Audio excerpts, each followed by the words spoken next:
মাত্র 30 সেকেন্ড সময় দে, এখন চেঞ্জিং সেন্টেন্স থেকে তোকে 1 মার্ক আমি নিশ্চিত করে দিব, 1 মার্ক তুই পাবে, শিওর থাক। জাস্ট ক্লাসটা কর। দেখ সিম্পলে যদি আমাদের কি থাকে, ইনস্পাইট অফ, সিম্পলে যদি কি থাকে ইনস্পাইট অফ অথবা ডেসপাইট, সিম্পলে যদি কি থাকে স্যার ইনস্পাইট অথবা ডেসপাইট, কমপ্লেক্সে কি হবে স্যার, কমপ্লেক্সে হবে দোল দো, জাস্ট একটু মনে রাখতে হবে আর কিচ্ছু না।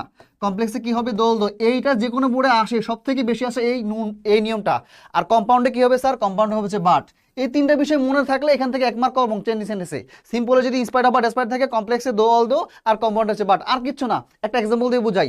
এখন আমি তোর একটা সেন্টেন্স লিখলাম, he tried his best, he tried his best, he tried his best but he could not succeed. সহজ কথা, এত কঠিন না তো। হি could not succeed, he could not succeed, এটা হচ্ছে আমাদের একটা সেন্টেন্স দেওয়া আছে। এখন ধর এই সেন্টেন্সকে আমাকে বললো কমপ্লেক্স করতে। এখন দেখো মাঝখানে আমাদের কি আছে, বাট। এই যে বাট থেকে কমপ্লেক্স আমি কি করবো, দো বা অল দো বসাবো।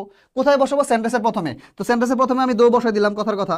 অল দো বসালে হবে, সমস্যা নেই। দো হি ট্রাইড হিজ বেস্ট, এই কমাটা, এই বাট থাকবে না, বাটটা বাদ যাবে। তাহলে কি হচ্ছে আমাদের, হি কুড নট সাকসিড। শেষ। জাস্ট সেন্টেন্সের প্রথমে দো বসাই দিছি, বাটটাকে বাদ দিয়ে দিছি, শেষ, আমাদের হয়ে গেছে কমপ্লেক্স।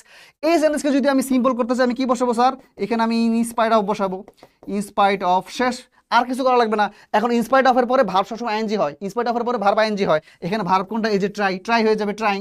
তাহলে in spite of trying his best, comma he could not succeed.